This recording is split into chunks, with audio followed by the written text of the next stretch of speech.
Yay. Great. Okay. And I do see a little red dot, so we're good to go. Okay, well, welcome everybody. Thanks for joining us.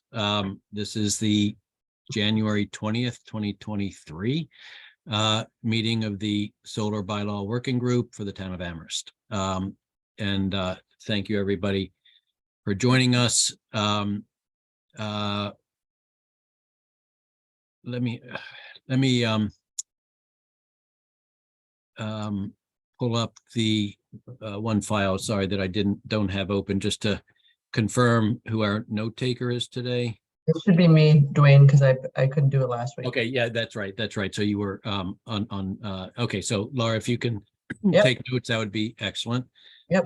Thank you. And then I'm also pulling up my notes for the agenda. Here we go. Okay. Great. And we've all received the packet and the agenda. What I propose to do is to rearrange the agenda just a bit because we have our guest of the day,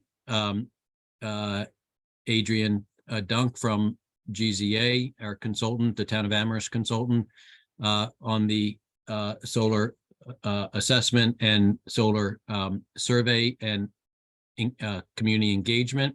And she is going to provide us with an update on the solar survey and engagement plan for this effort. We've all had the chance to provide comments which have been related through Stephanie to GZA, and Adrian has a revised version of the survey and some discussion and presentation of the engagement strategy more broadly. So without, unless there's any concerns, I'd like to make good use of Adrian's time and start off with that agenda item, which is number 4 on our list. And then we'll circle back to the minutes and updates, which hopefully can go fairly quickly, because I'd really like to spend a decent chunk of time in today's meeting to bring us all up to speed, Chris, to bring us all up to speed on the bylaw language drafts that have been drafted to date, and then the new section that has been I don't know if that's been circulated to the whole group yet. It hasn't, but Chris is prepared to present a new section on maintenance, monitoring and maintenance for us to start a discussion on. Obviously, we'll continue a discussion on that and comment maybe at the next meeting as well. But unless there's any objection, we'll revise the agenda around that way and head over to GZA. But before I do that, just any opening comments or thoughts or issues from any of the members before we go forward? Great.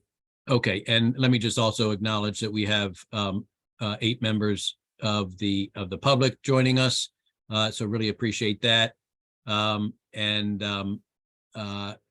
we'll have public comments at the leave time for that at the end of the meeting. Okay, very good. So I think we all met Adrian at a previous meeting of this working group, so she's back.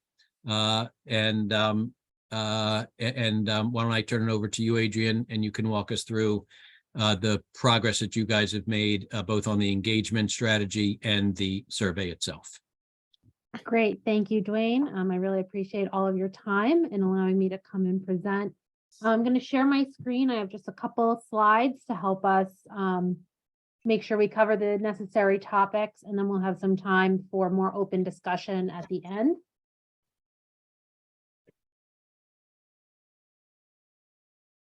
All right. So as you all know, we're here today to talk about the solar survey and the community engagement.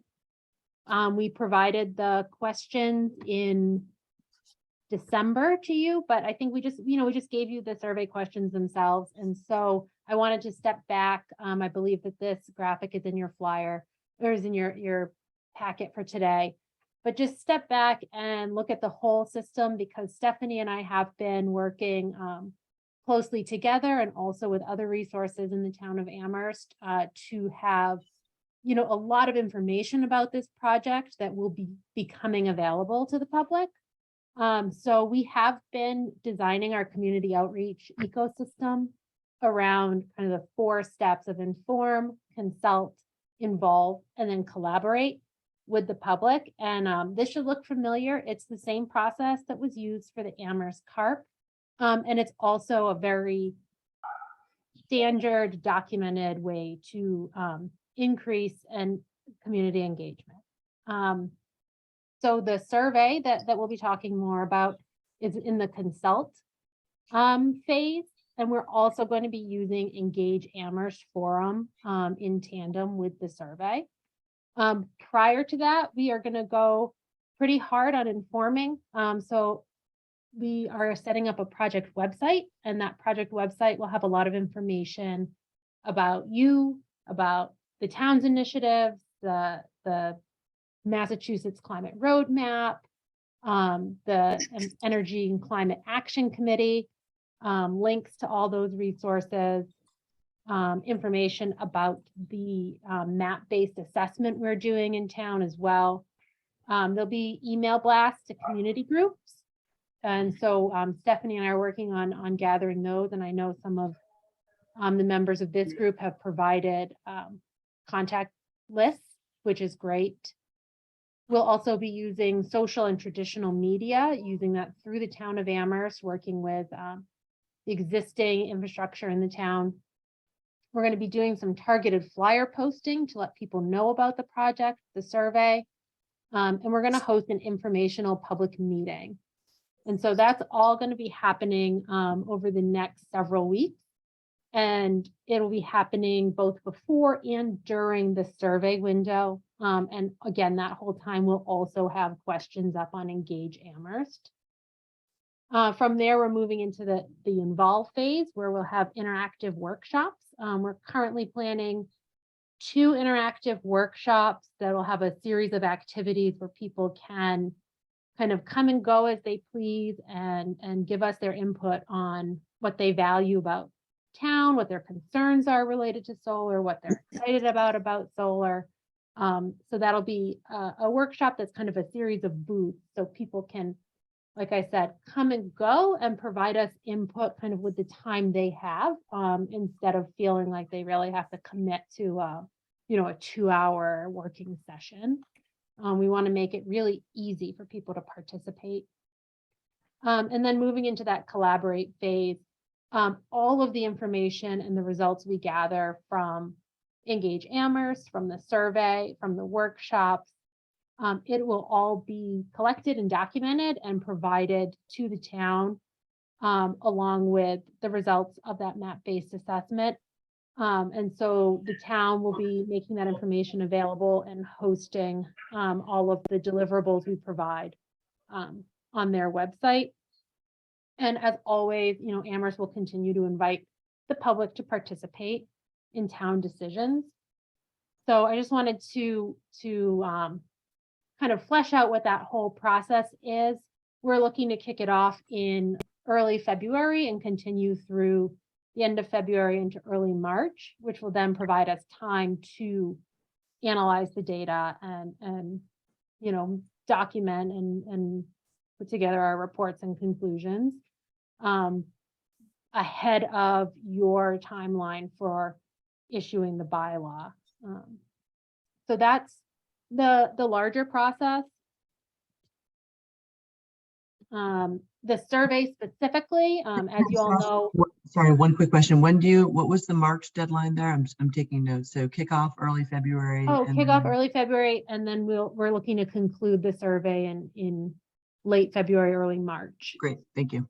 The exact dates are still, TBD, but that's our general timeline.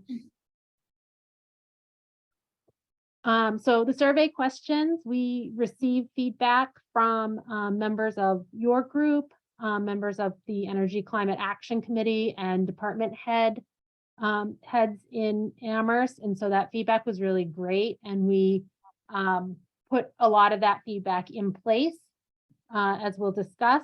So as you know, we're here today. We talked to the Energy Climate Action Committee on Wednesday. Moving forward, we'll be finalizing the questions. The survey is going to be translated into Spanish and Cantonese. And then we'll populate the actual survey interface and we'll test it with all the languages to make sure that the data is collecting properly. And then we'll be opening that survey to the public in February. So instead of going question by question, we did get high level feedback, from, like I said, from your group and the ECAT group. And so we were able to incorporate a lot of the feedback in the survey itself. We included your input in making a more robust survey introduction and in providing more context on specific questions about, why we're asking this question or what we want them to think about. We'll also be able to incorporate images, and we added demographic questions. Other feedback we got on the survey that we are going to incorporate on the website, because we think that's a more appropriate place, is, like I said, additional information on the Mass Climate Roadmap, the Amherst CARP, and Mass Save, as well as links to all of those. So it's kind of a one-stop shop. When they come to the website, they can get to other related resources, as well as information on upcoming workshops and additional context and background on this whole project and effort, including how the survey results will be used. And then we did get requests for more open-ended questions. What do you think? What do you feel? Tell us more. And we think those are really valid questions. We want to ask them, but we feel that the Engage Amherst forum is the most appropriate place to be asking those questions, because people can interact in real time. People can, upvote or like comments, so they can self-aggregate around certain topics, or maybe get more detail by having discussion on those topics. And we can capture that and put it in the report. And so we feel that's a more appropriate and robust way to gather that data than just a box in the survey where we may need more information to understand what they're saying, or their responses may be in another language. We have to have them translated. And ultimately, we're hoping to have a robust participation. And if we achieve that and we have many comments, we don't feel that we can really do it justice to review those comments and take them under consideration if we have, say, hundreds of comments. That would be very challenging to use them productively. But on the Engage Amherst forum, like I said, there can be discussion and back and forth. We could ask somebody, like, can you clarify this? So we feel that that's a really good use. That's a really good tool for open-ended questions compared to the survey. So with that, I do want to open it up. I'm going to stop sharing so you don't all have to look at yourselves talking to me. But that's really the high level changes to the survey, and you've been provided with the actual text as well.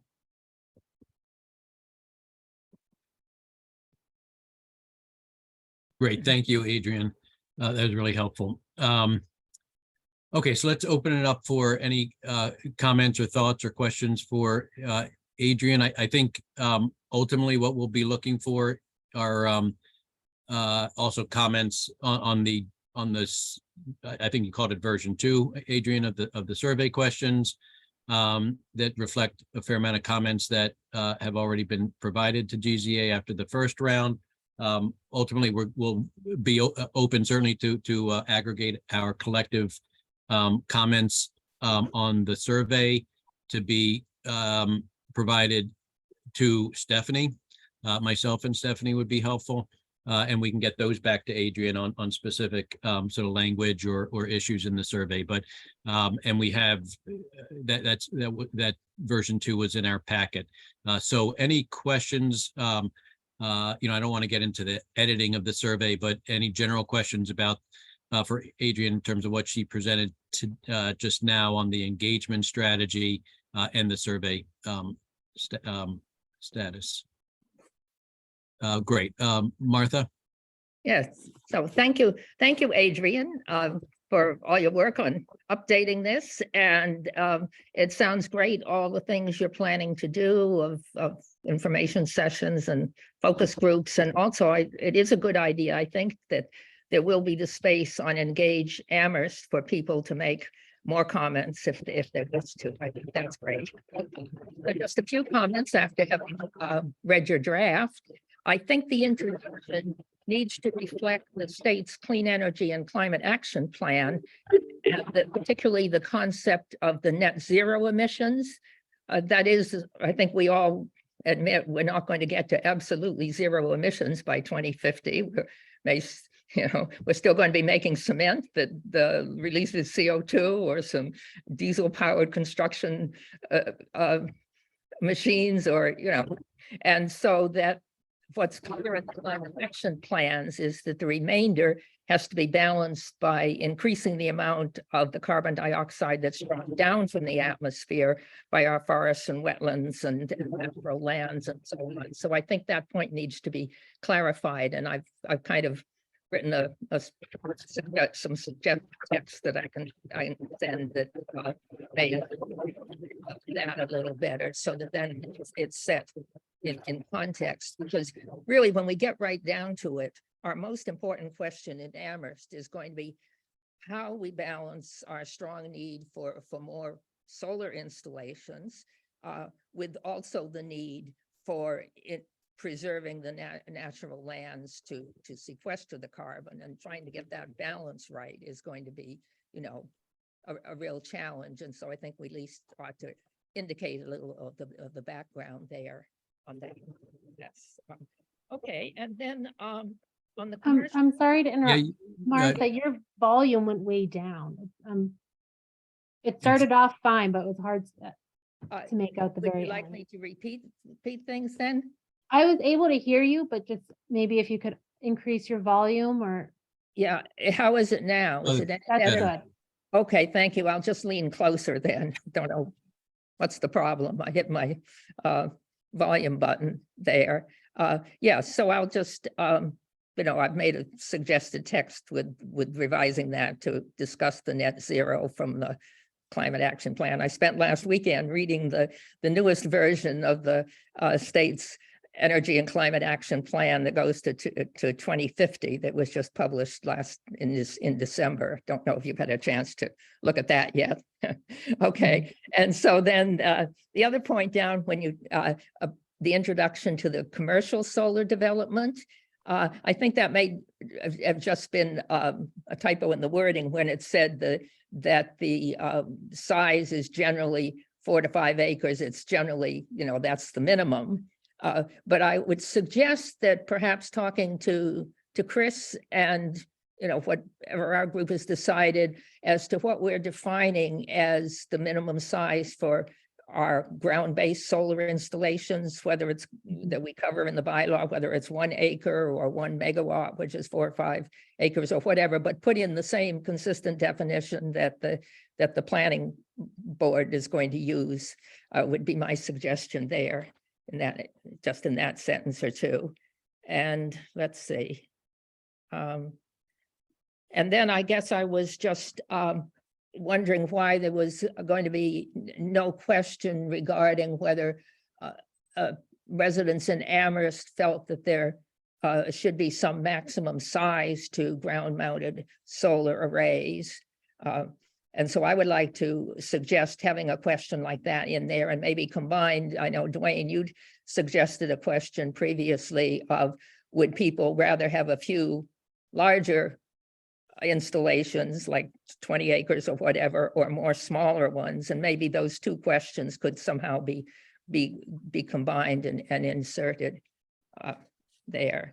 So I think Okay. those are my questions. I will submit then, you know, my comments on the, you know, just in the survey overall, but that was really the main thing. So thanks a lot Okay. for your work or. Thank if you. Yes, I any just want to questions? respond to the size one is, Yeah. we decided to approach that from the question about, you know, should there be additional levels of review with larger size projects? Because in my experience, we work with sizes and acreages a lot. And honestly, people have a very poor conception. Even when you give them a reference, so you're like, okay, you know, like I know you've pointed out that a football field with the end zones is 1.3 acres, and if you're like, okay, but how big 10 football fields? You're like, is that too Yeah. big? In many contexts, it may be too big, but then in others, it might be okay. And so I think asking people an acreage question, you know, is 5 acres too much? Is 13 acres too much? That people kind of lose that reference. Versus, you know, kind of like how the Massachusetts Environmental Policy Act does it, it's based on, you know, the bigger the project, the more intense the review. And the smaller the project, the less intense or more routine is the review, instead of asking people to pick a, you know, 1 hectare or a certain Yes, size, because we yes. just don't, And- we're just not good at picturing it. Yes, yeah, I know one calculation that I had done that I used kind of for my own reference for what might be the largest size was to say that a 40-acre square means 1/4 mile on each dimension. And so that, again, might be a possible reference for sort of our larger size. Yeah. Yeah, I think it helps some people. I mean, I work outside a lot, and we're, you know, always looking, we're like, okay, we have to be within 100 feet of this or 200 feet of that. And you're like, am I 100 feet from the, you know, Yes, it's yes, just very, very challenging, I think, to get people to really meaningfully understand that. And also because it's like, well, is it 40 acres in a square or a rectangle or a circle? You know, I just feel concerned that people wouldn't, they'd answer the question, but I don't know that they'd understand what Mhm. they're answering versus saying like, yeah, we want progressive review. We want more opportunity to be involved on the specifics of a larger scale project. is that possibly a question that could be on the Engage Amherst site then? Yeah, a question about, you know, what are, you know, we have some existing developments in town and in the surrounding towns, and there could be questions there and in the public, in the workshops too, about like, I feel good about this size, or I feel this size is huge, you know, so to gather information Yeah, I mean, on a perhaps, more photograph-based decision than, yeah, perhaps, I mean, in the workshops or on Engage Amherst, one could mention the size of the solar array that's on our landfill by the transfer station or something as a reference to size. exactly. Just from my thought, I mean, unfortunately, I guess, or maybe it's fortunate, people don't really see that. It's really hard to see. You know, I've seen Yeah. some aerial shots of it, but I don't think anybody has a visual of what it actually looks like because you don't really see it. Yeah, or maybe even one of those, your photographs that you've included, like maybe the one in North Amherst or wherever, and then just put in the caption that the size that it was or Yeah, something. so I was thinking, yeah. Mhm. Yep. Yeah. Okay, Okay, well, thank thanks, you. Martha. Yep, excellent. Martha. And just a reminder to just because to save GZA's effort and time, we really want all the comments to come forward to funnel through Stephanie. And she's going to then work to aggregate them together as appropriate to provide to GZA. Yeah, okay, with Stephanie, then I do request that my suggested introduction be forwarded, not that you know, my words are fantastic, but I would like that sense to be forwarded to Adrian. Are we talking about the survey right now? Like, should we just go question by question? Well, I don't know if we really want to do that, because I think to the extent that there sort of suggested edits on question by question, I think that's better done just by doing a red line and sending that to us. But if there are comments or general thoughts about the structure or the efficacy of the survey to get the information that we need and want, then yes, let's, I'd rather not do that question by question if possible, but what's the general sense of your thinking?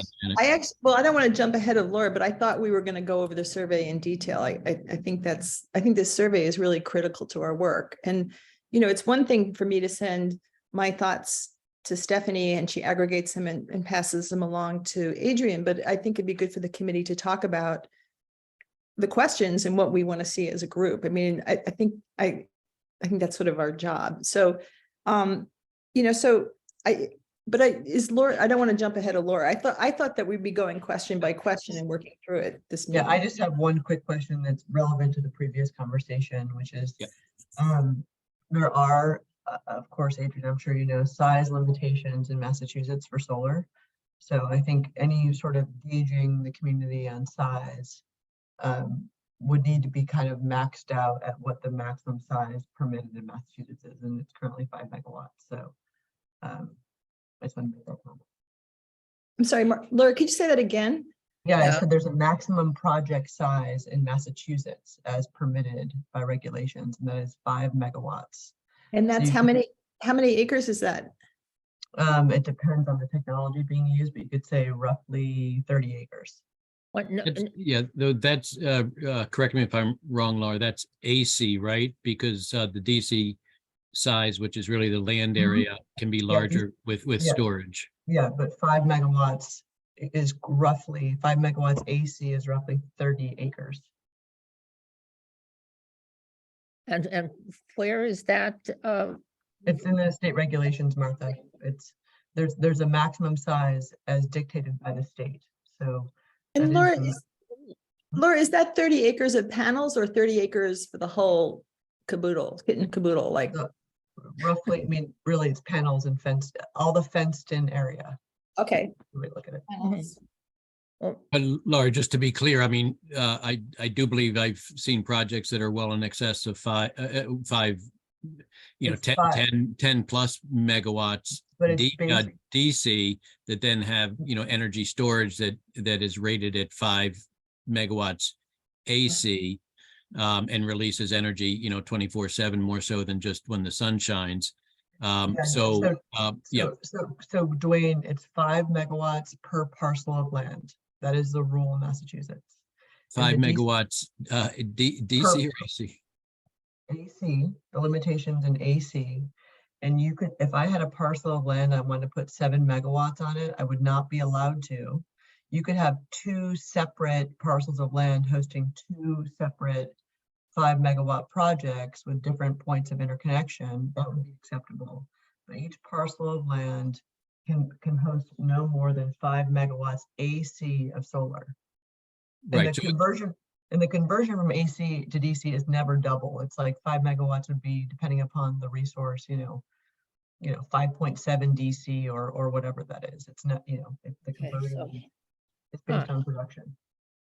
Yeah, just I guess I'd like clarity on that because obviously if just a straight up inverter, yes, it's only you know, a relatively smaller percentage, but if you have energy storage, then then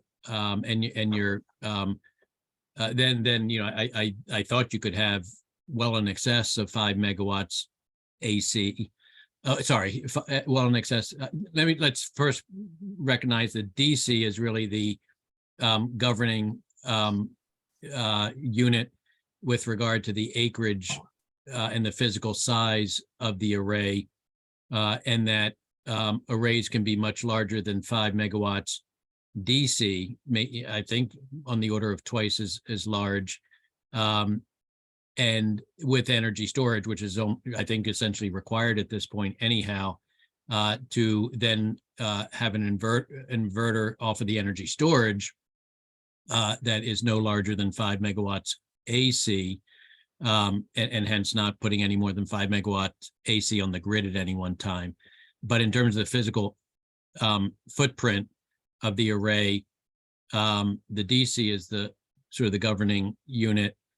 And those arrays, even on one parcel of land, can be substantially larger than 5 megawatts. Yeah, DC. we've talked about that, Dwayne, because I know legislation is always written in AC and conversion from the commercial side is always in DC. So I've never seen mass regulation, anything different than AC. So, and I understand what you're saying about the battery conversion piece. So let me look at that. I haven't Okay. seen, I haven't seen that, so I would be surprised, but let me look. Okay, that'd be helpful, actually, Laura. I do know in the SREC and SREC 1 program where storage wasn't really an issue, I believe the regulations were in DC, but they switched over to AC in the SMART program.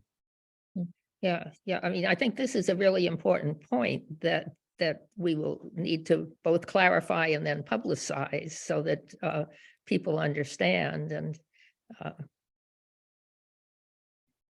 Yep. Okay, so Chris, and then we can circle back to Janet.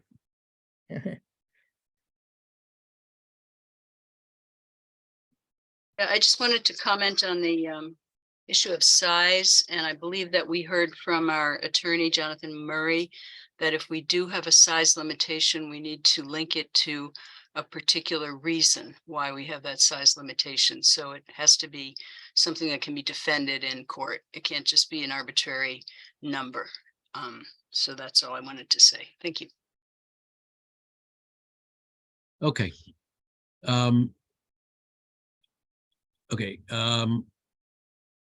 Let's go back. Martha, did you have a comment just on that?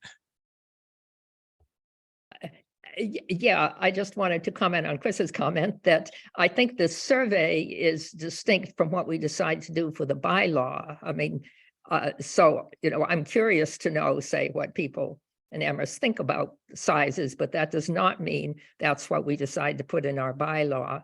So I think we just want to be clear that those are, separate things. We can use all the survey results for interest and guidance and so on, but then we decide what's appropriate for the bylaw. Does that make sense? Yeah.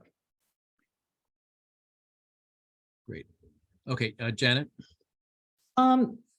So, in terms of the introduction, I thought that it was a little technical. And so the first paragraph worked for me, but I think also if we're going to talk about sources of renewable energy, we should also talk about like geothermal. I use that kind of loosely because I know people are talking about ground source, but I think geothermal is probably more known. And then also the idea that the state plan talks about increasing the amount of farmland and forest land and wetlands that are protected and expanding it because they sequester carbon. So explaining that piece of it. I would also say, I'm not particularly sure it should be here, but Amherst has kind of remarkable agricultural soils in use and not in use or in increasing use. We have prime soils, we have soils of statewide importance, and that might be a piece of information to present here or right when we're talking about fields and open fields and agricultural lands. So I think people need some content to understand kind of the context. And so I could add some edits to that. I would love to have some way that a few of us could work on this together and come up with a document, because I thought this was a big improvement over the first one. And then, but I do really think that this funneling process is kind of taking up more time than not, but that's putting that aside. I think that the biggest problem I see with this survey is that we're supposed to, do our community outreach to figure out, what level of regulation or what people want us to regulate, but we need to identify and prioritize locations for possible solar development including large-scale ground-mounted rooftop and parking lot canopies. And the survey talks about those different things, but it actually never asks people what's the priority. And so, you know, I thought that the state survey literally goes through the whole thing. Like, how do you feel about this? How do you feel about this type of thing? Do you prefer that? Are you worried about this? And it talks about all those different things. I think the Wendell survey questions actually really hit the nail on the head, because they're saying, you know, do you want to see it here or here? Is this your priority? Would you rather see it on rooftops? Would you rather see it in a, you know, a vacant field?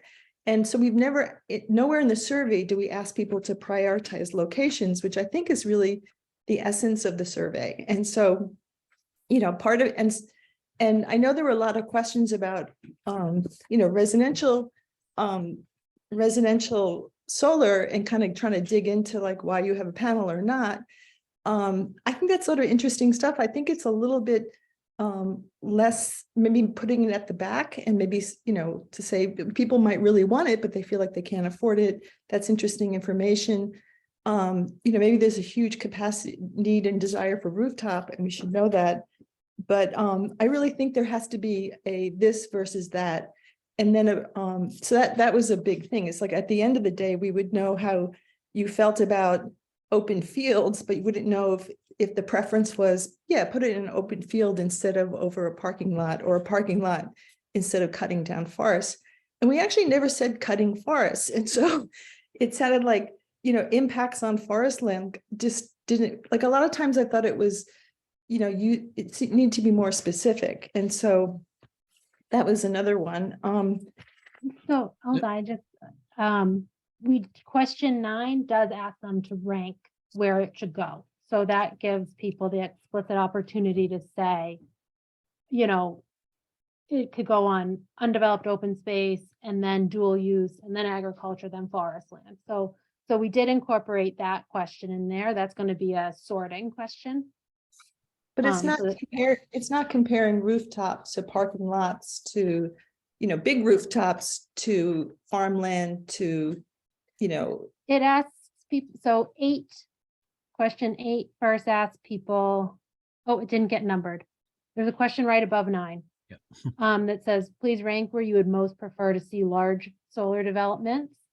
And that's where they can rank, you know, the built versus unbuilt environment, and then within the unbuilt environment ranking there.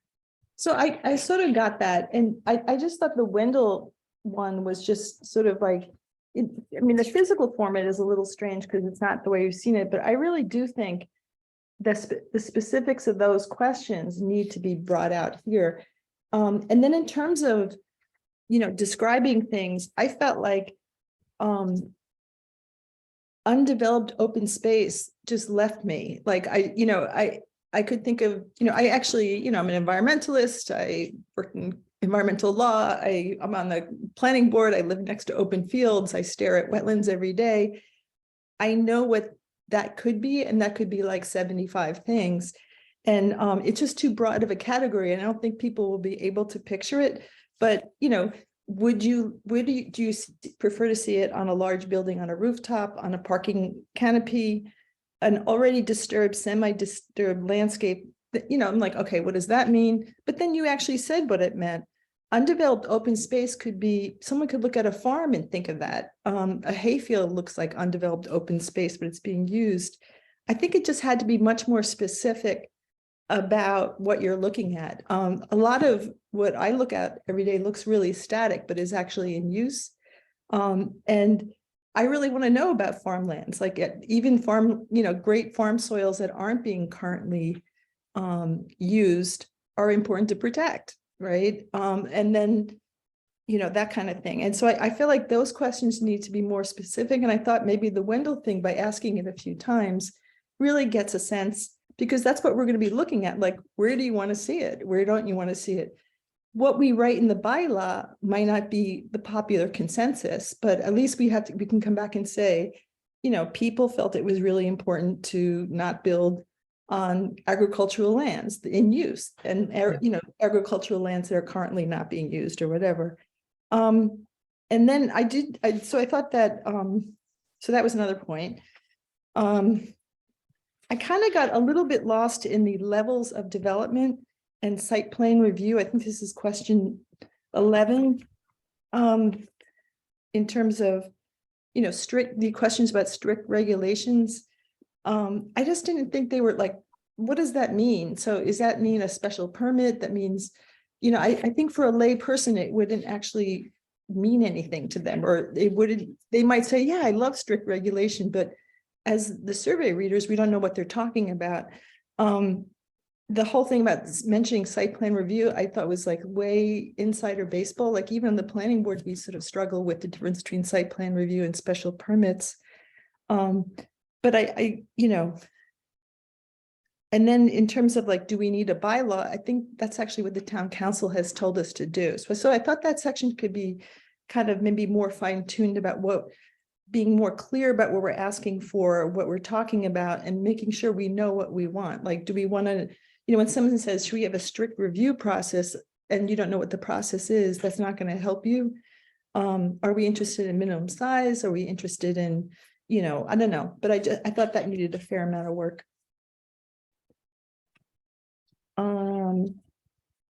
And that was it, I think. I'm sure I can think of some more and let people talk.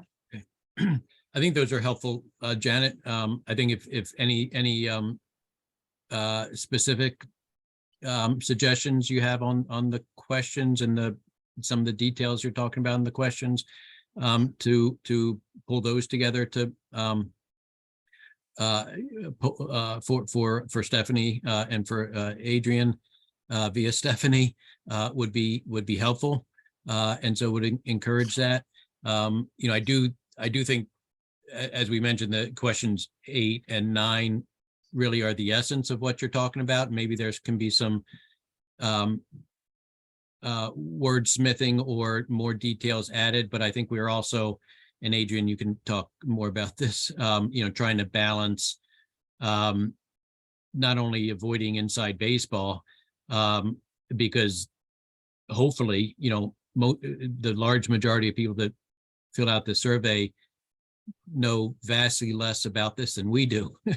Much less about zoning and permits and so forth. And so it needs to be something that everybody can get a reasonable gut feeling about and response to without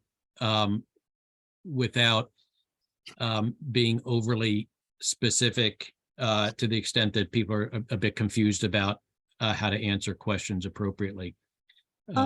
Another thing was in question 4, it was always the word alteration of scenic views, alteration of farmland, alteration of forest land.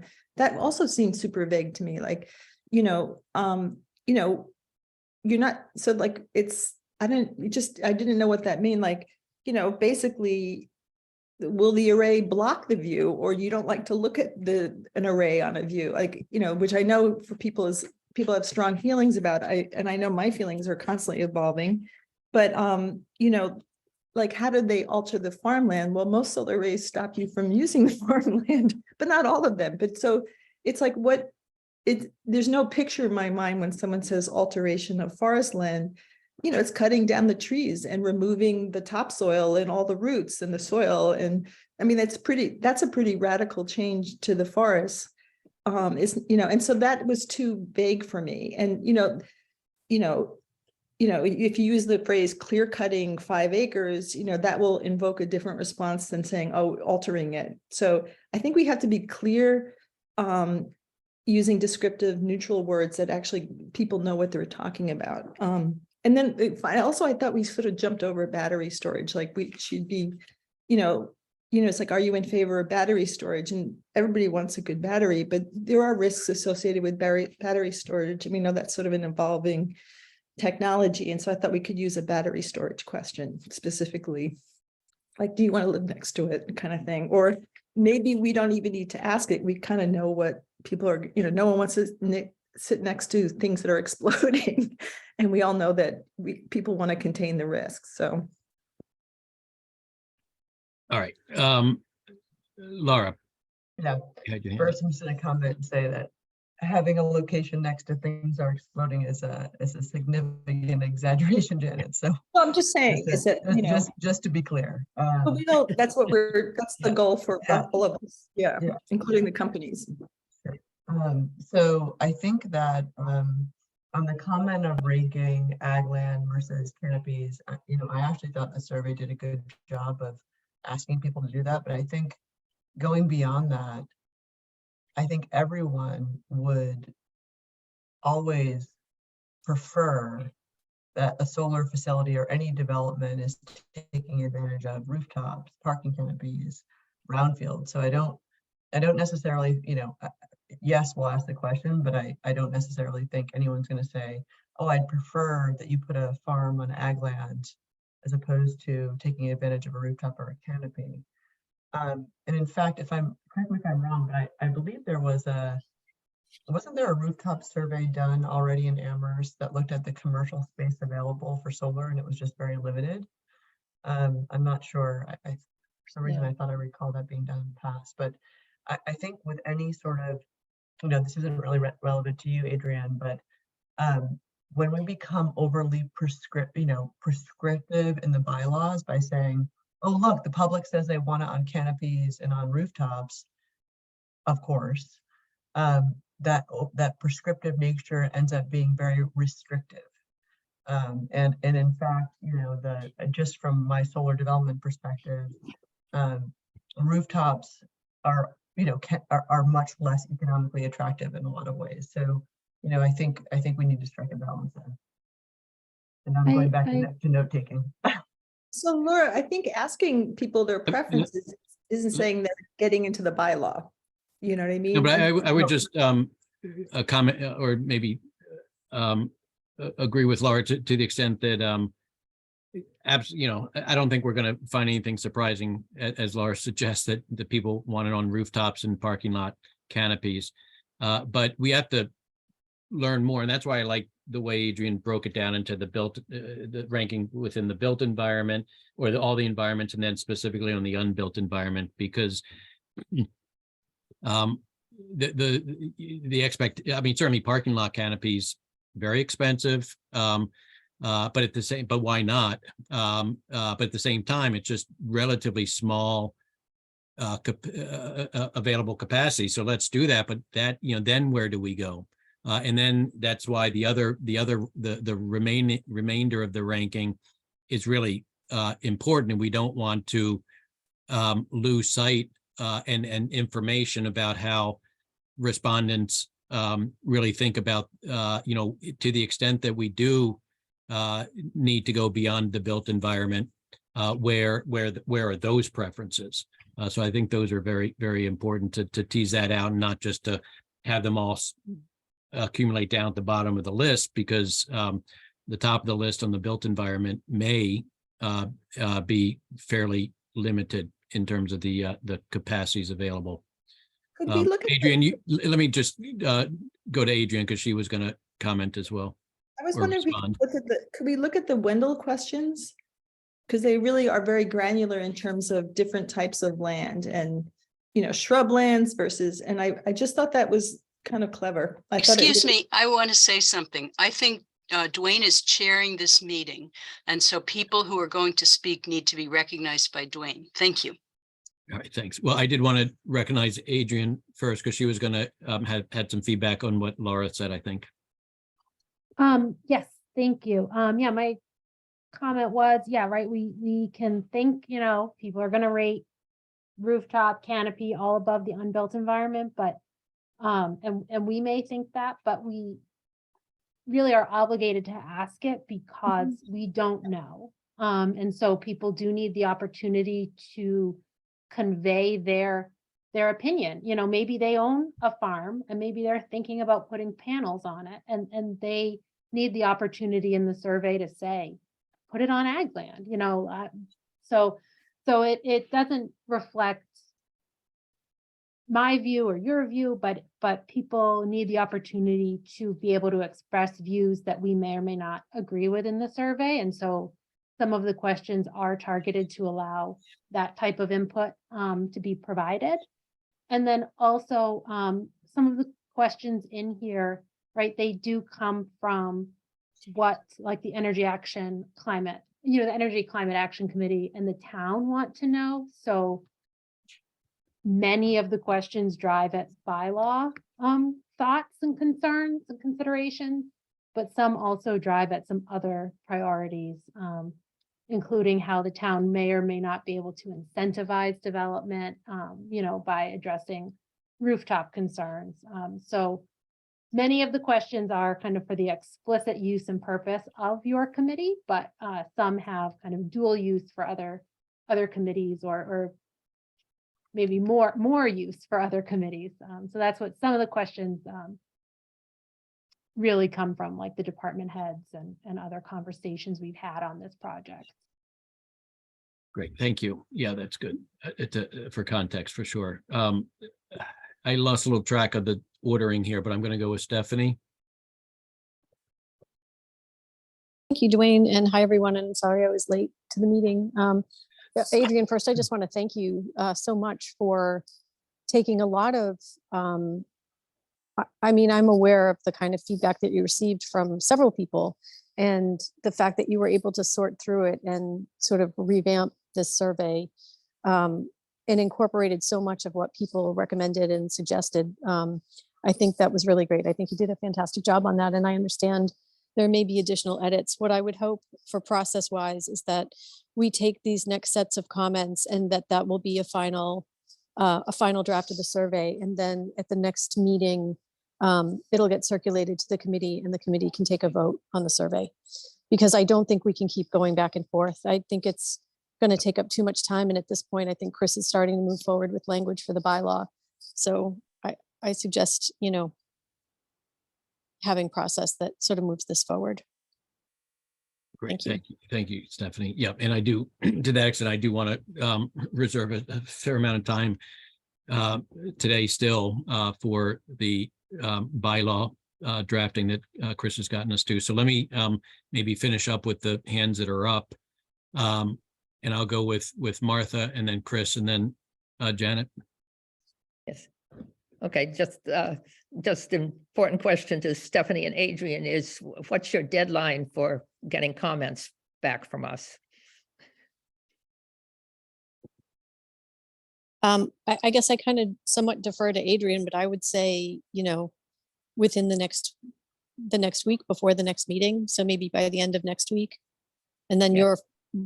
your meeting would be the following Friday. So it would be time enough to get comments in, hopefully turned around into a final draft that could be sent to you. But I have to defer to Adrian if that timeline works for her. That timeline does, yes. Great. And then just I think Dwayne made a good point. There might be some way of rewording things a little bit to say, yes, the rooftops and parking lots are important, but it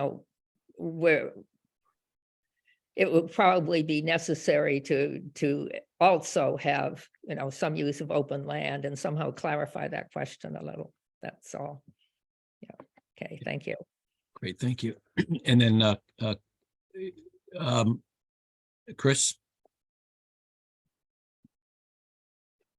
I just wanted to remind everybody that this bylaw probably won't cover battery storage in any large way, because battery storage is not protected. So the town can say no to it. The town can have special permits that are related to battery storage applications, and the ZBA can say no if it's not done appropriately.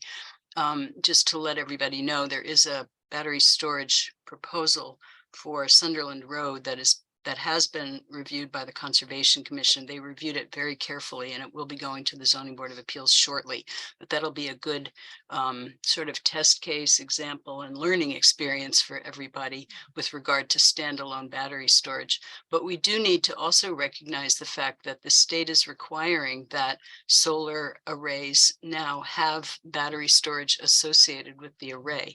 So we can't say no to battery storage that is associated with the array, because that is protected. So I just wanted to point that out. Thank you. Thank you. Yep. Okay, Janet, for the hopefully last comment, if we can wrap this section I was up. actually hoping that, I don't know if people, I know we had a lot of survey questions to look at, but if we could just look at the last page of my modified DOER survey and look at the Wendell questions and to see if people think that would be useful. That can we pull that up or? I don't know if is that a good use of time right now, Dwayne? Maybe we can circulate it and just. I think GZA has basically created this draft. If there's thoughts that you have, Janet, that you would want to comment on specific questions or additional questions and bring in some of those for GZA to consider, I think that would be welcomed.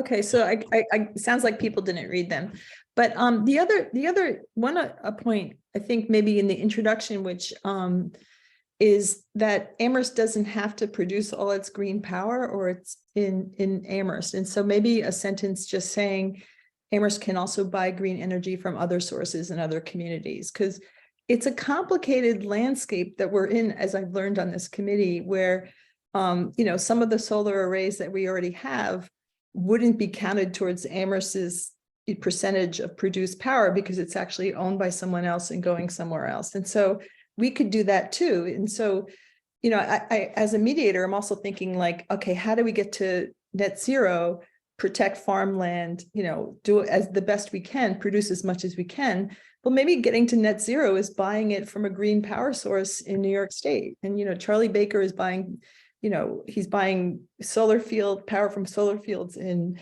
New York State. He's buying nuclear power from Connecticut.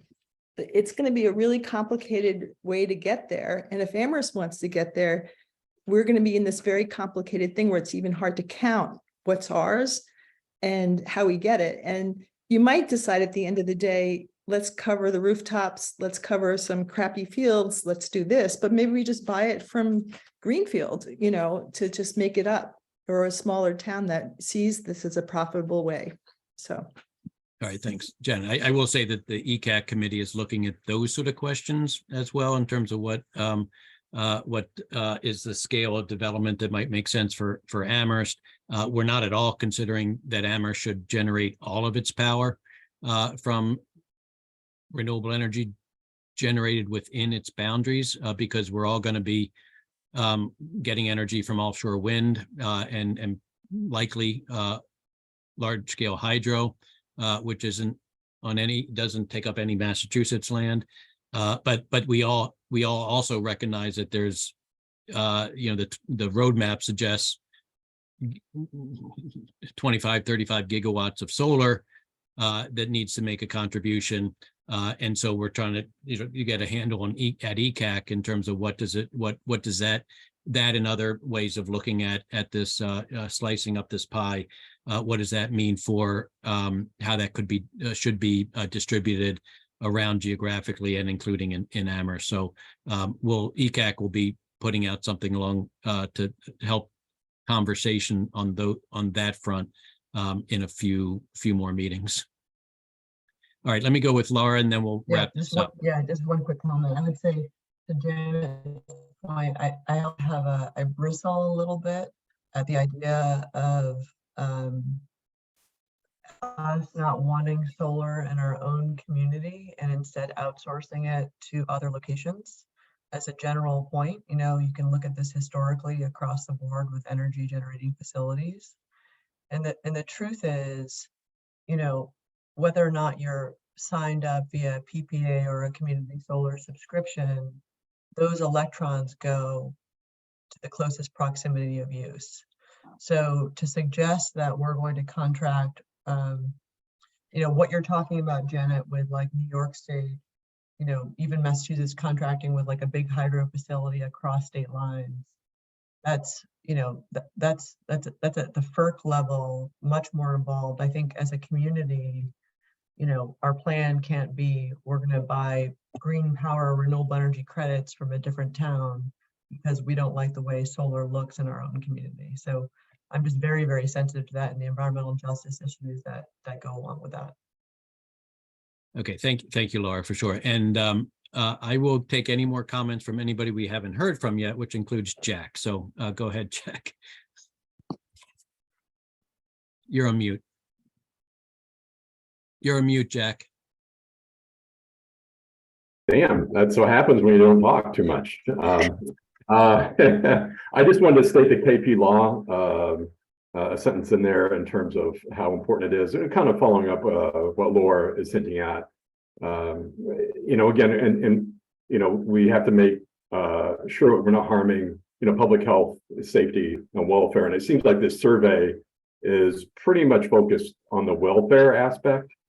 But I just want to go back to KP Law where we are obliged to follow. I'm just going to read this sentence. In codifying solar energy as a protected use under Section 3, the legislature determined that neighborhood hostility or contrary local preferences should not dictate whether solar energy systems are constructed in sufficient quantity to meet the public need. So I just, I'm just a little nervous with the litany of, things that we're presenting to the community and how, those, may, be out of proportion to what our objective is within this working group. Appreciate that, Jack, for sure. Okay, very good. So appreciate all that. I would suggest we actually try to get comments on the survey to Stephanie by like the middle of next week, say Wednesday or so. That would give Stephanie till the end of the week to accumulate everything together and provide to GZA. So if we can try to meet that deadline, that would be quite helpful and appreciated. So let's plan for that. And with that, let me also thank Adrian for your time and for your listening and for working together going forward. We look forward to the survey, the community engagement, and appreciate your good work for the town. Thank you, Dwayne. We look forward to continuing working with you as well. Thank you. Okay, and you can stay on, but you don't need to, obviously. Okay, you're on the clock. Okay, with that, let me circle back to the agenda that we put out for today, and hopefully these standing issues can be fairly quick, and then we can get to the bylaw drafting that Chris will walk us through. But first, we have minutes from December 16th meeting that were circulated in advance, but just shortly before the meeting today. I'm happy to entertain any comments, review, and a vote on that. But I'm also happy to, if people haven't had a chance to review it satisfactorily, I'm happy to delay a vote on those minutes till next meeting as well, in which case we might have up to 3 minutes worth of minutes to approve.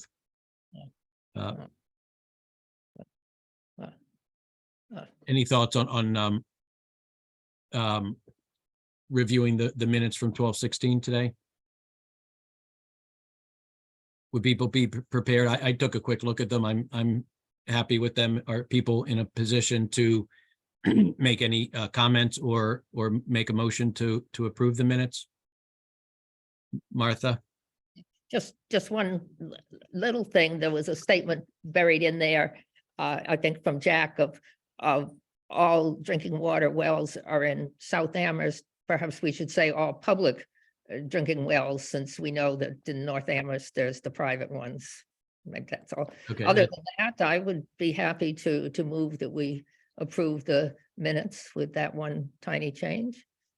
Okay, great. Before we entertain that, I see a thumbs up from Jack, which is obviously important, but you also had your hand up. So did you have a seconding that or a different comment?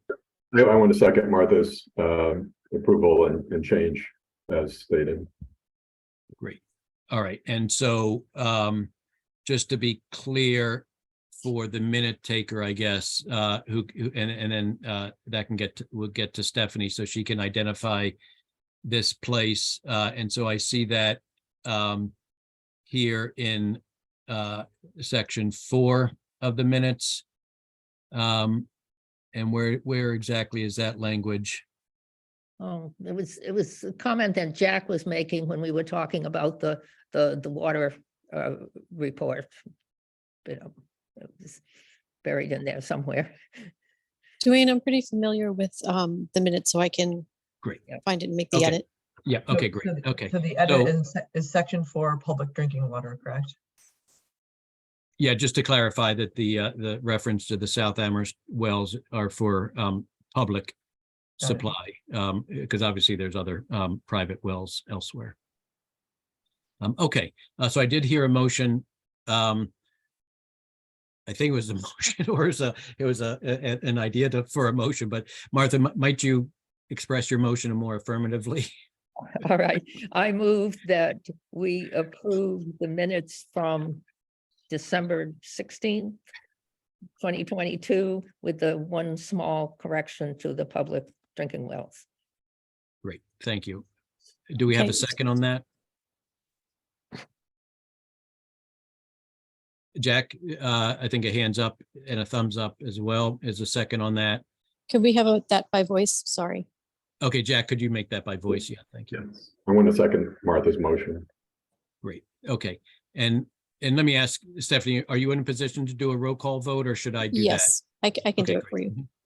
Okay, so in no particular order, Breger, Yes, McGowan, Yes, Canner, Yes, Pagliarulo, Yes, Brooks, Yes, and Jemsek. Yes, all right, excellent. Okay, so we're done that, appreciate that. And then we'll, the meeting, the minutes from last meeting, 1/6, we'll entertain at the next meeting, along with maybe the minutes from today. Okay, so any staff updates? Obviously, Chris will update us on the bylaw work, but let's first go to Stephanie if there's any updates from Boston there. No, other than it's kind of noisy and hectic, Okay. and I think I'm going to pass today because I don't, I think we're on task with moving things forward, at least from the solar assessment side. Yeah, okay, great. Okay, thank you. And Chris, any updates on your end, other than the bylaw, which we'll get to in a moment? I wanted to thank Martha for coming to the planning board. I hope I'm not taking Janet's thunder away from her because she's the planning board rep. But Martha came to the planning board the other night and gave her presentation about the Massachusetts solar policy. I'm not sure exactly what to call it, but it was very informative. And I've heard from people who attended that they found it very helpful. So thank you, Martha. Great, thank you for that. I presume that was on the broader decarbonization roadmap? Yep, okay, great, not just solar, but it was essentially the same presentation that I given here and at ECAC with Yeah. small updates from the 2050 plan. yeah, awesome. Okay, great, yeah, thank you. it was awesome. People really liked it on the board. Oh, good. Okay, okay, so are there any committee updates from those of us who sort of rep and liaise, I guess, from committees?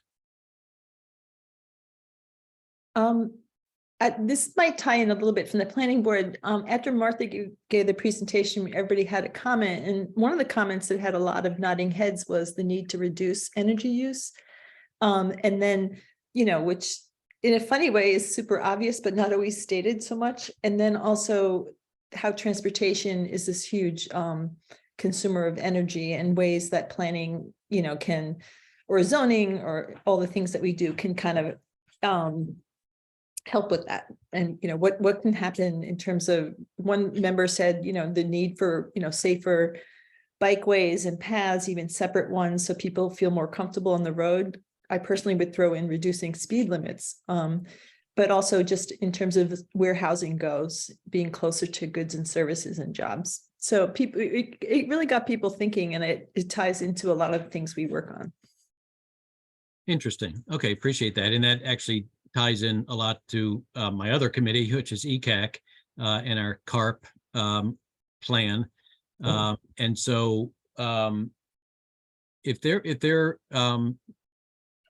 documentation, maybe through the minutes of those comments, then that would be useful for to make sure they get over to the ECAC committee as well, and I'd be happy to do that. So just if people remember to, maybe when those minutes become, I guess once they're approved, I guess, to maybe remind me, or at least send me a copy of those, and I can relate or Stephanie with the note, particularly to share with the ECAC, because there's other people on ECAC that work on particularly on transportation issues and energy efficiency. So it'd be good to tie that together. All right, good.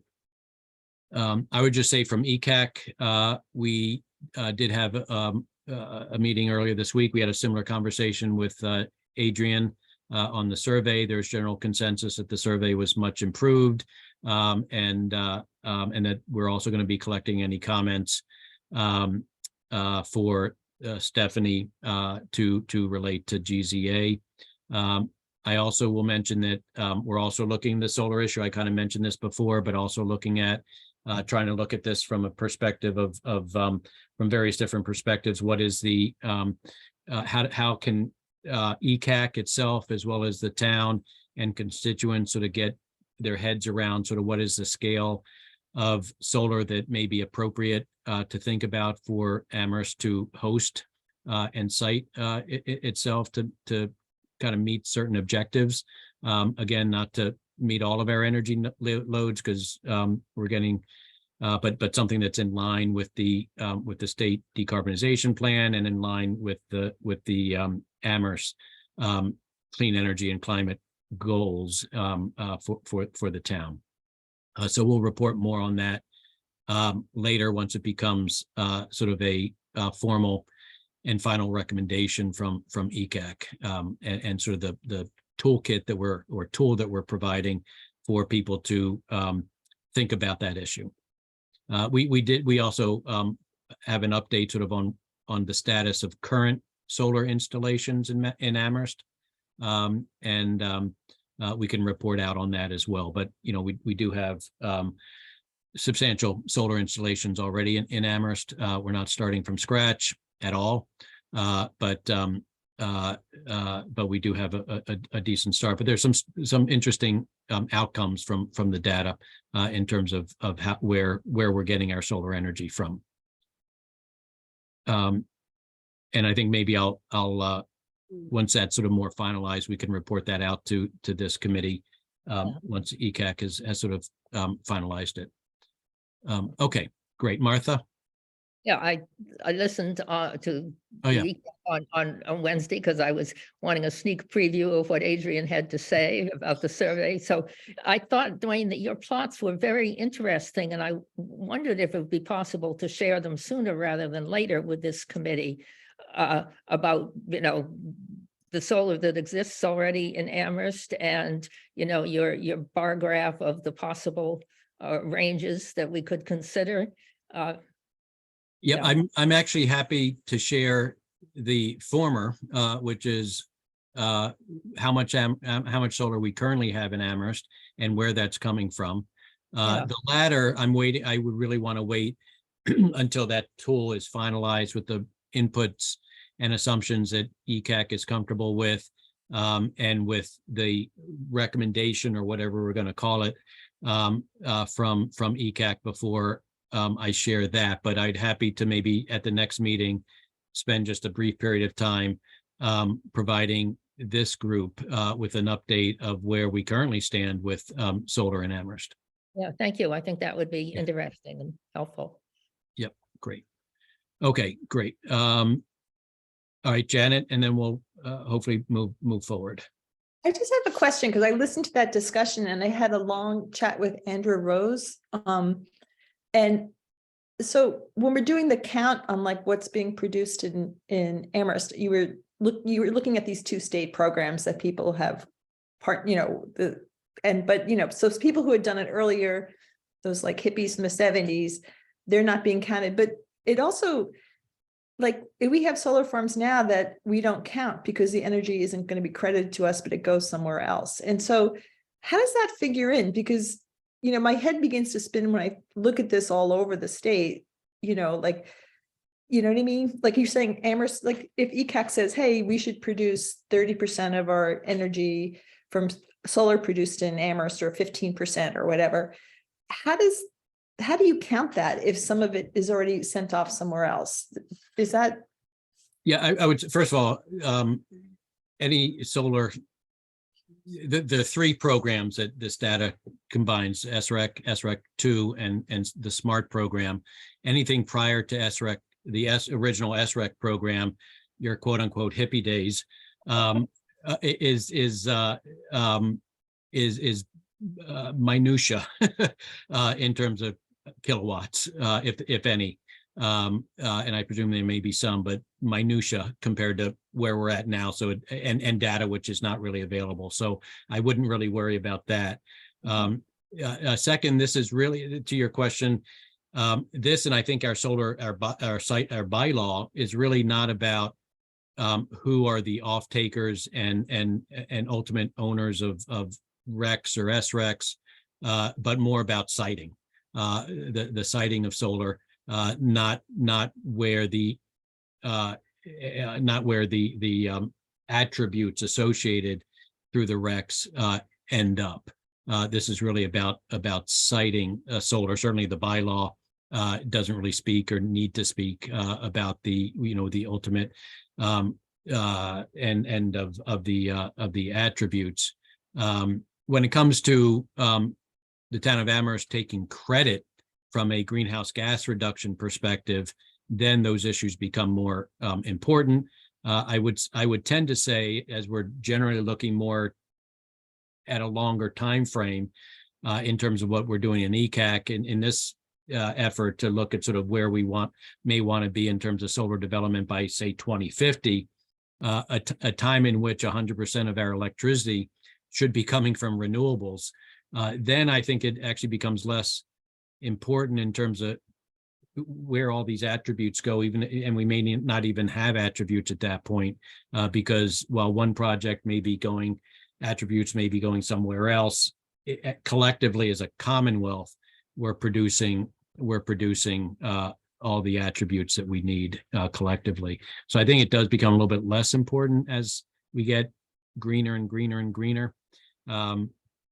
But yeah, you're not your head spinning is not the first head spinning in this domain of attributes and claims to those attributes. But I think importantly, at least what ECAC is doing and what we're doing here is really about siting solar, not so much about claims with regard to the attributes associated with it. Okay, excellent. So let us spend the last 30 minutes or the next 30 minutes with Chris, going through with Chris's updates and new information, and then we will end. We'll try to end promptly at 1:20 to have time for some public comment. So what Chris has I think there's, and we can play it as maybe as Chris thinks helpful. We do have a number of things now from Chris. We have the, let me pull up my notes. We have the purpose and intent section, which we've, I think, looked at a few times, but we're trying to finalize as well. We have the applicability and definition section, which was disseminated a couple of meetings ago. I don't know if we've actually had time to comment on that, but then also importantly, maybe the first section of some really more meaty stuff with regard to stuff for us to discuss is what Chris can present to us today, at least as a first look, which is the monitoring and maintenance section.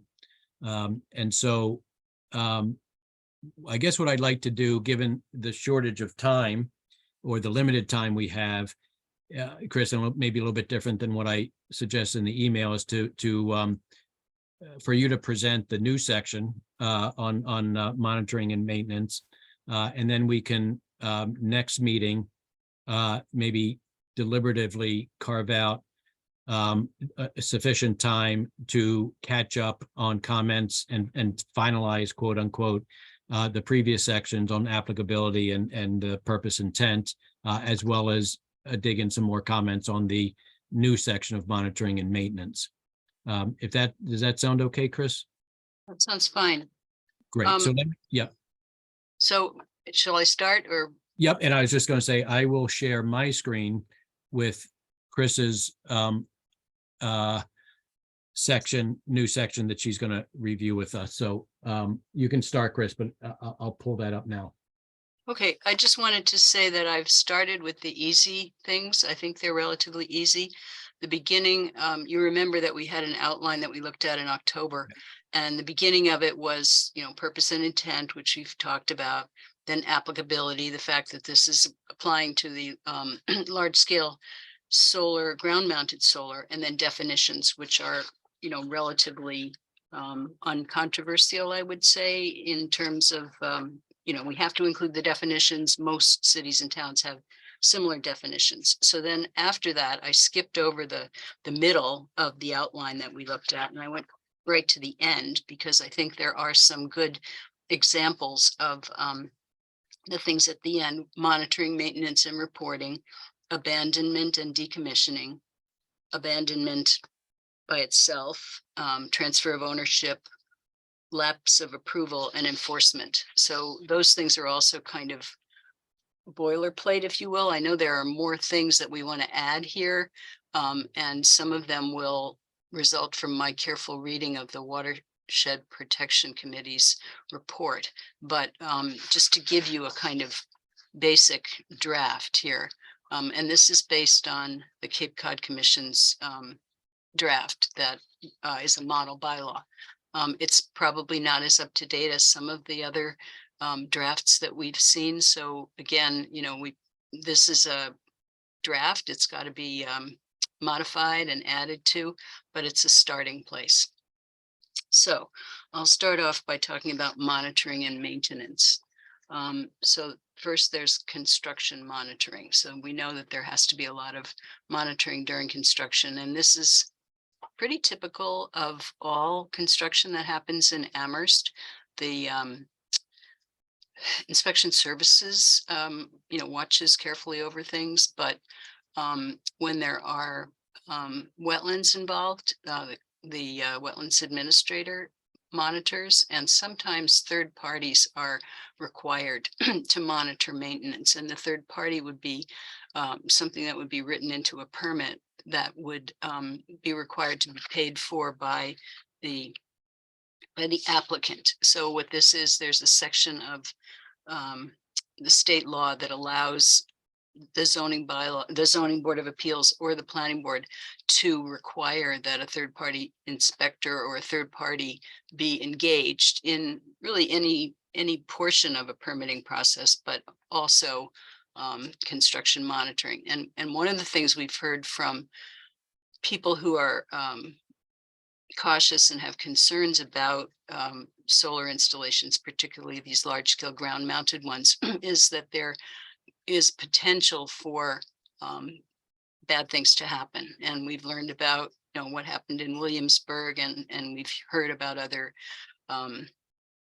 problems that have occurred across the state. So we want to be careful about that. So anyway, I'll just read this paragraph by paragraph, and if people have things that they want to add or questions that they want to ask, they can do that. And then if people want to send me comments, actually send them to Stephanie, and then she'll forward them to me about this. And I'm sorry that I didn't get this out to you sooner. I did send it out last Friday, but there's been so much happening here that it didn't actually get to Dwayne until today. So in any event, construction monitoring. The PGA, okay, the PGA is the Permit Granting Authority. That's written into our zoning bylaw right now.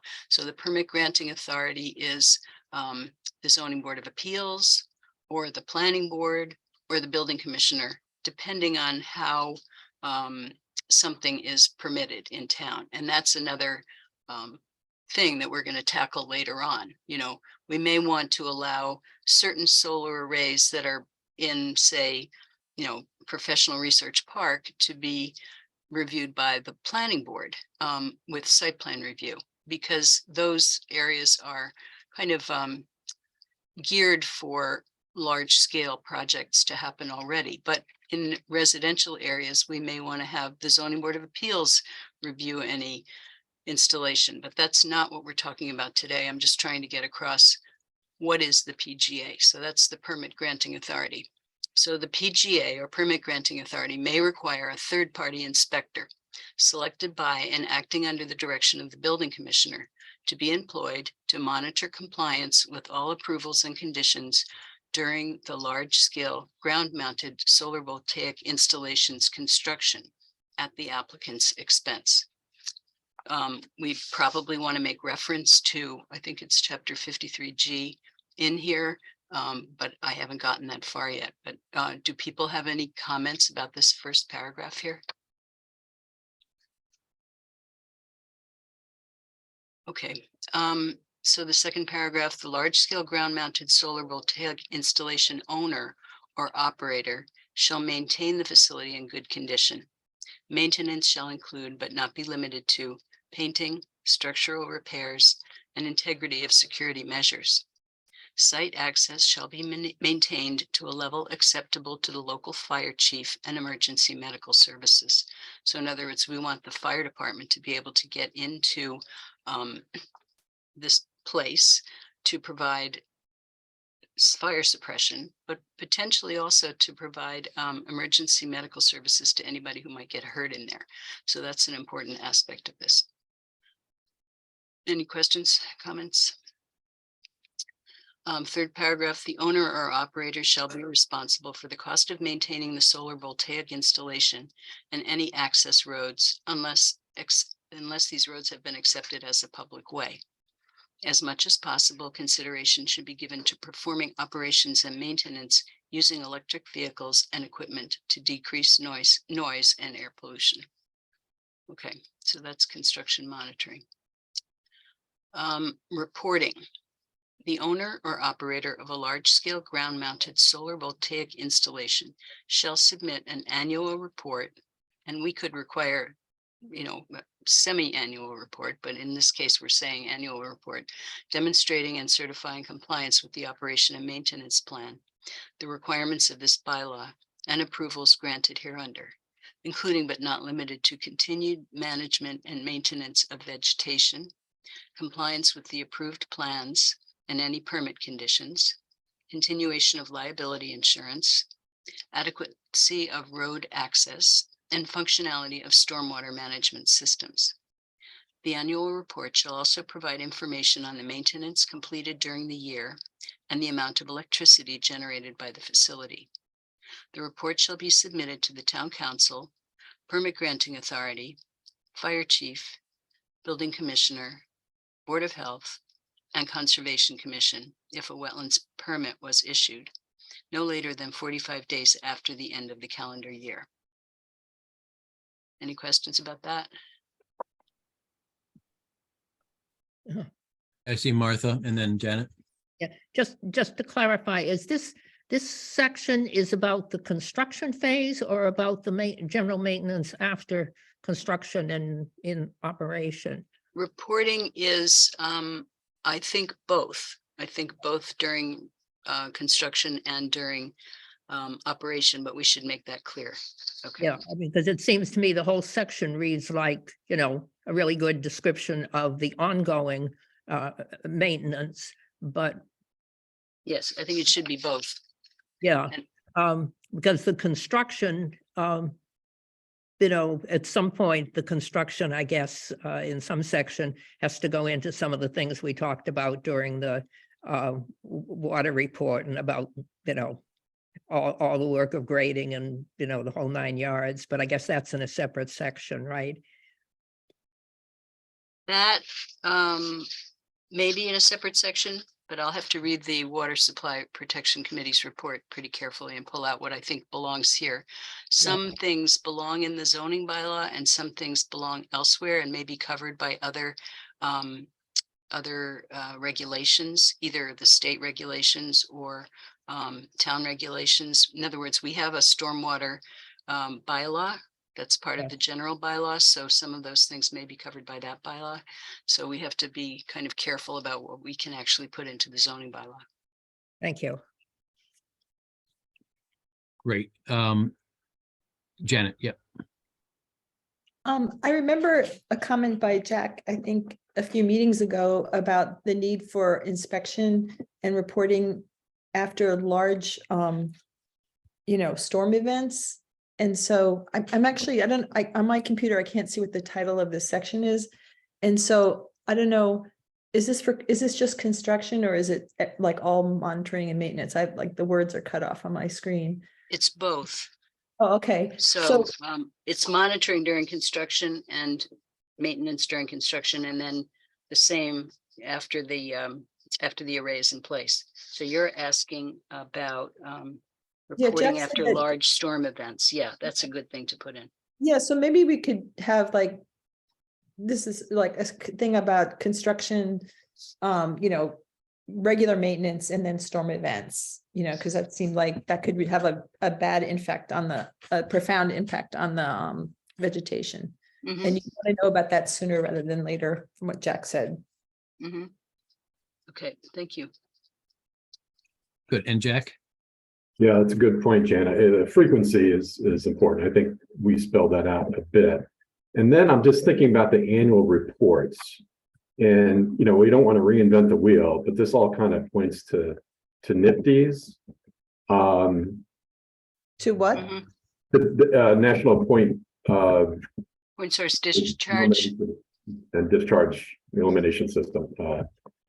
But that's for construction sites, and I think that has a lifespan. But we're kind of asking for annual reports beyond what might be required by NIPD's. So that's just something to check and reference Yeah, right. as well.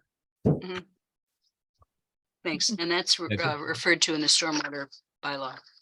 Yeah. Okay. All right, great. Good. Okay. Martha, is that a new hand? Hey, Sorry. just a quick question. What was the name of that group? The National what? It's a Point source discharge elimination system. National point source discharge elimination.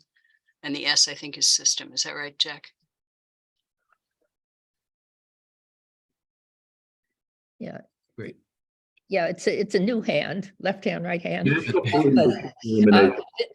I'm recalling that when we had the discussion, and Jack, about the construction and Williamsburg and all that, it seems there was the suggestion that during construction, when they're, really digging up and grading and all, that the suggestion was for weekly inspections. Jack seems to be nodding there. Yeah. So we Yeah, can I think add there would that. be Yep. a substantial difference in reporting during construction versus after construction Mhm. operation. Yeah, in terms of frequency. Yep. Okay. All right, good. Thanks, Chris. Let's All right. continue. We probably think- just a heads up. We probably I'd like to maybe do till about 1:15. We gotta sort of think about the next meeting, and then I do want to have time for public comment. So let's get as far as we can, Chris, and then we'll take this up at the next meeting. Okay, so modifications, all material modifications to a large-scale ground-mounted solar voltaic installation made after site plan review or special permit approval or issuance of the required building permit shall require approval by the permit granting authority. In other words, if they're going back and making modifications, they have to go back to their permitting source and review what they're proposing to modify and get approval for that. Okay. That's kind of standard. Transfer of ownership. If the large-scale ground-mounted solar voltaic installation is sold, all municipal permits, conditions, and associated documentation shall remain in effect, provided that the successor owner or operator assumes in writing all the obligations of the site plan approval or special permit, and shall be provided in both digital and hard copy format to the new owner, including, and then you add whatever the documents are. in our case, it would probably be a special permit in most cases, but there may be other documents as well, so that needs to be filled in. A Let new me- own, Yep, let me Go just ahead. pause for Jack, and I think it might have related to the earlier section. Yeah, for the modifications, Chris, I'm just thinking how the building commissioner would review certain changes of small, importance. Like, yes, maybe they're using a different wire or, slightly different, barrel depth of a conduit or something that's not, rise to the level of, the permit granting authority. So I'm wondering, can we maybe dovetail the building commissioner in there as like a filter for what would come in front of the board? mhm. Isn't he normally the filter to begin under normal permits? And I know a few times he's kicked things up to us. He thought we're just too big. What we probably need is the word substantial. All. But you have material- material, and I'm not sure if that's a word of art for this type of thing, but So maybe we replace the word material with substantial. Yeah. And then also make reference to the building commissioner deciding whether something is de minimis or not. okay. And then Janet, did you have a separate comment? Yeah, in terms of the special permit, I just read this section and unfortunately not remembering it. I thought that anytime there's a transfer, is it true that when you have a special permit and there's a change in ownership, you have to come back to the board, or there's something about a 2-year requirement with the special permits too? I'm not remembering that, but I was wondering, is this language different from what's in the bylaw in Article 10?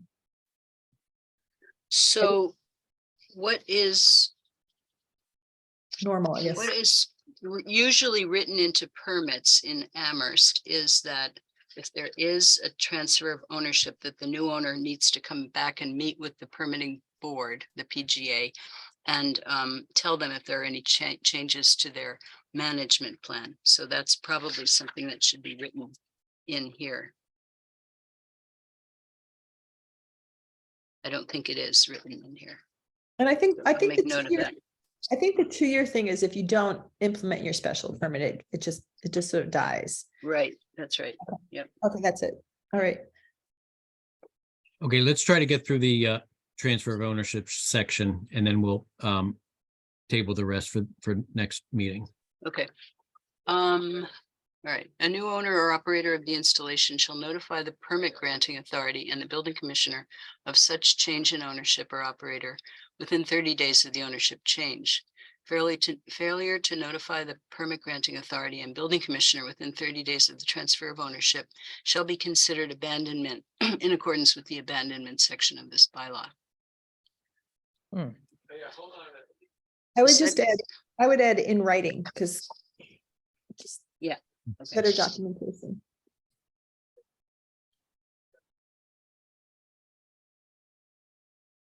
Okay. The site plan approval or special permit and all other local approvals for the installation would be void if a new owner or operator fails to provide written notification to the permit granting authority and the building commissioner in the required time frame. So that kind of takes care of what Janet was just Yeah. commenting about. Reinstatement of a site plan approval or voided special permit and any other local approvals will be subject to the same review and approval processes for new applications under the Town of Amherst bylaws and regulations. Next, the permit granting authority must be provided with updated contact information for the new owner, including name, address, telephone number, and email address. And I think I should add building commissioner there too. And then the last paragraph, authorities having jurisdiction, including local emergency personnel, must be provided with updated emergency contact information, including an emergency contact number that is staffed 24 hours a day. The new owner must abide by all conditions as detailed in the final permit. Any proposed changes to the project shall require approval as described in the modifications section of this zoning bylaw. Okay. So if you have any Right. concerns or questions or comments that you want to make, please send them to Stephanie and she'll forward them to me and we'll try to incorporate them into the next draft. Great. And I would like to maybe continue the reading through this at the next meeting.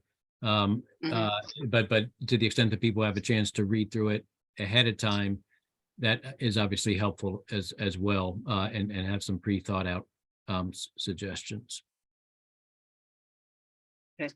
Okay, and then I'd like to also maybe go back and sort of tie up, again, nothing's being tied up until the end. So we're always circle back on all the sections as we sort of see things come together.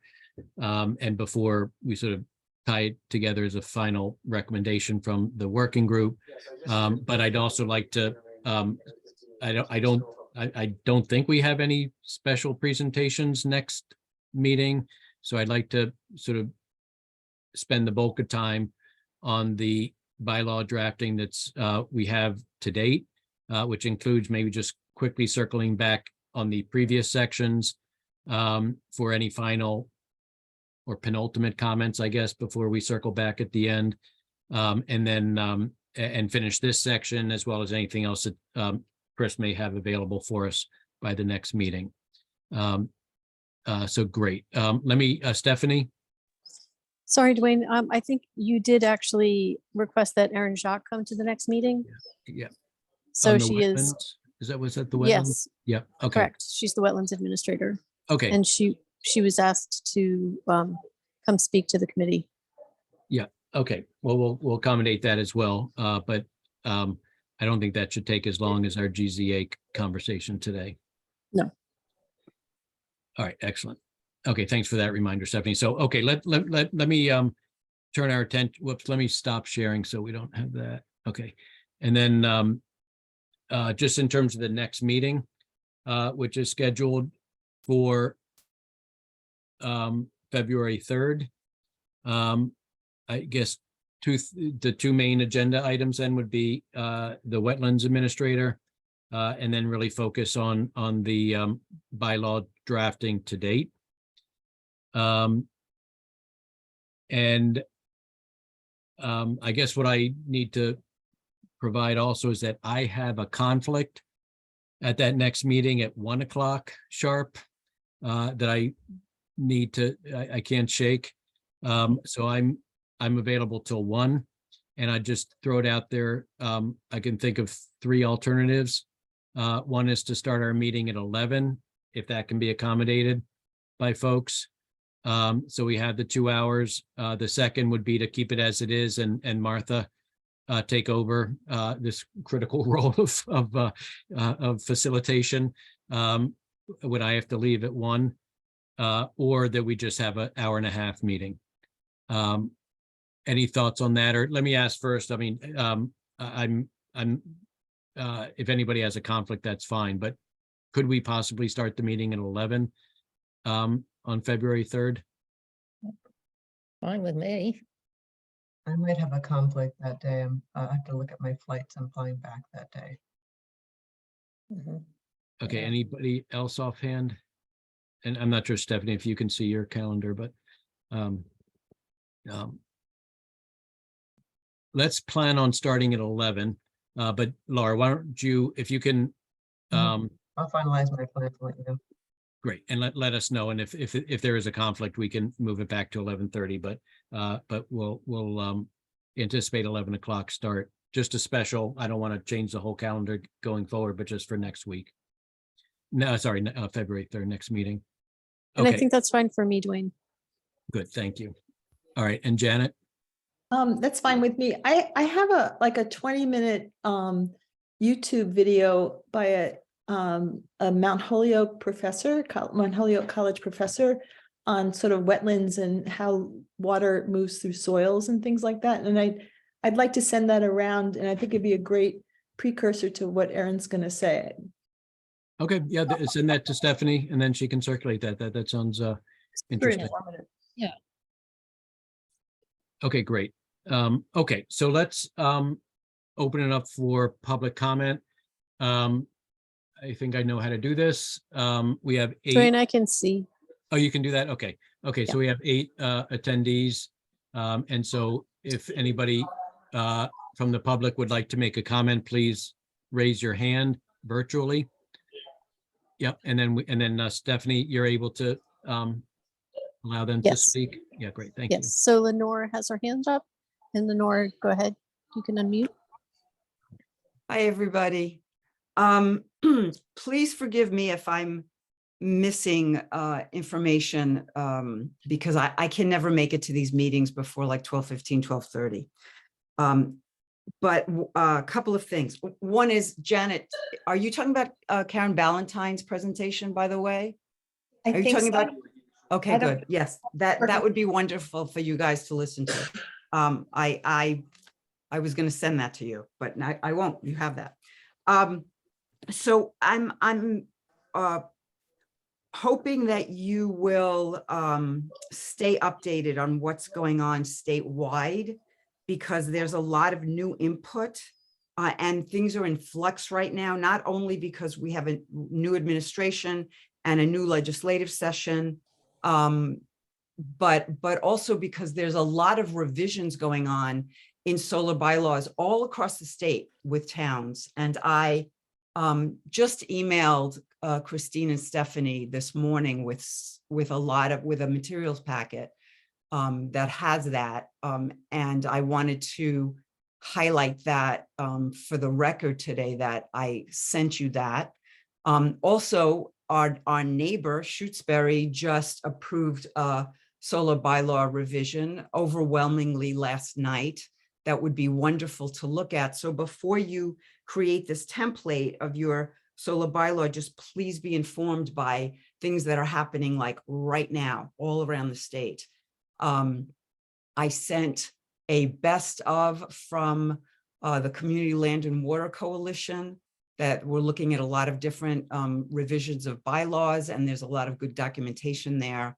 I won't get into all the other things, but there's a lot of other good information in there. So I really hope that you all get a chance to look at it.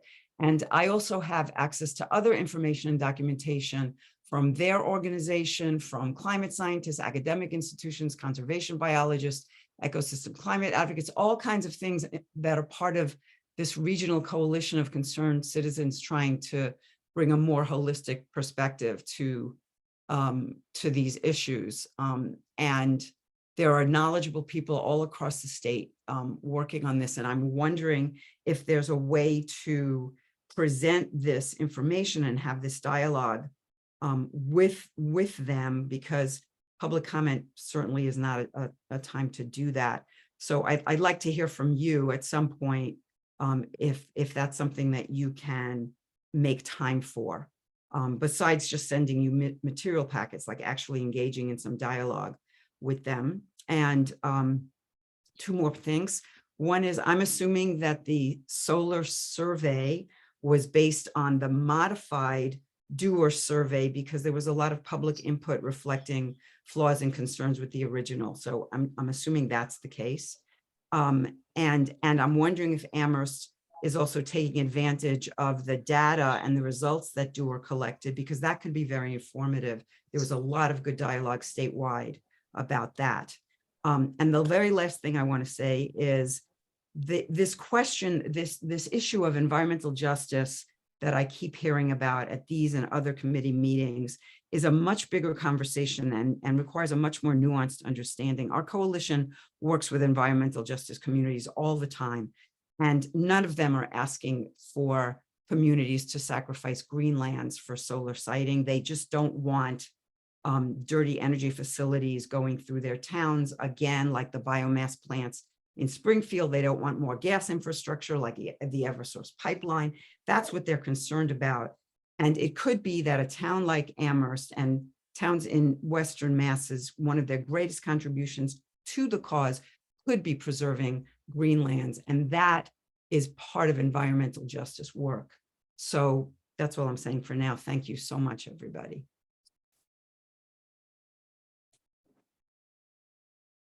Great, thank you, Lenore. Anyone else? Okay, Jenny? I've allowed you to speak. You can unmute now. Okay, thanks, Stephanie. Thanks, everybody. The work is so remarkable and I appreciate it. 2 small points. I didn't hear anything about how the questionnaires would be tracked as well as tabulated, namely each individual would have one chance to weigh in, just so that we didn't have concerns that there was a heavy submission from an interest group of any kind. So I didn't hear about that. Perhaps it's already been addressed. I want to bring that up. And the second point, also relatively small, I didn't hear mention of the master plan being linked to the Engage Amherst site. Master plan approved by the town council in 2020 or adopted, mentions 1,000 citizens participated. It's a wonderful starting point for people who want to have a conversation about all of the issues regarding land use and our picture of the future for Amherst. So I'm just asking if it hasn't been thought about whether it could be part of the linking documents for Engage Amherst. Thank you very much. Appreciate everything you're doing. Thank you. Yeah, I think maybe that's something that both those comments in terms of the master plan, but also the safeguards against biasing the survey by repeated entries are important. And Stephanie, it'd be good to check in with GZA on that in terms of any ways to safeguard that. Yeah, and that would also be important for the communications manager in town too. Yep. Who's part of the conversations. Great. Renee Moss has her hand up. Renee, I've allowed you to speak. You can unmute yourself. Yes, hi, everyone. Thanks for your hard work. I don't have much to say, just a few things that popped up during the conversations. It's always hard not to be able to react while you're in a specific part of the agenda and then have to kind of save it for the end. But Janet kept asking about Wendell's survey questions, and I have to say, I haven't read a lot of them. I'm not totally prepared, but I was just wondering, because I think we looked, I thought that the committee was identifying, other towns and other surveys. And I'm wondering if any of that was really incorporated into the ones that GZA has generated. And so, the fact that we didn't have the time to go over the questions and, for Janet to talk about the ones in the Wendell survey, et cetera, I'm just wondering if we've sort of not looked at them, or they've been looked at and then incorporated. So that was one thing. And then the other thing, as we move forward and we think about the bylaw and we think about all the things we need to consider, and I attend a lot of the ECAC meetings as well. We have these 4 pillars, and Martha keeps being complimented on her presentations. But I always feel like that 4th pillar, which is equally as important, the carbon sequestration and, the protection of the environment in that way, and not releasing extra carbon from the destruction of forests and soils, et cetera.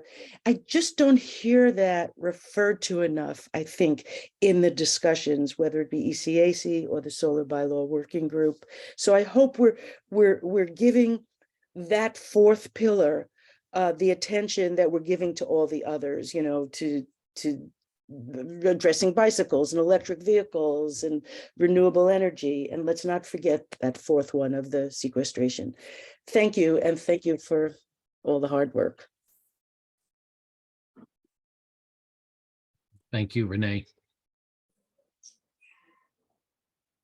Is there anyone else who'd like to speak? Please raise your hand.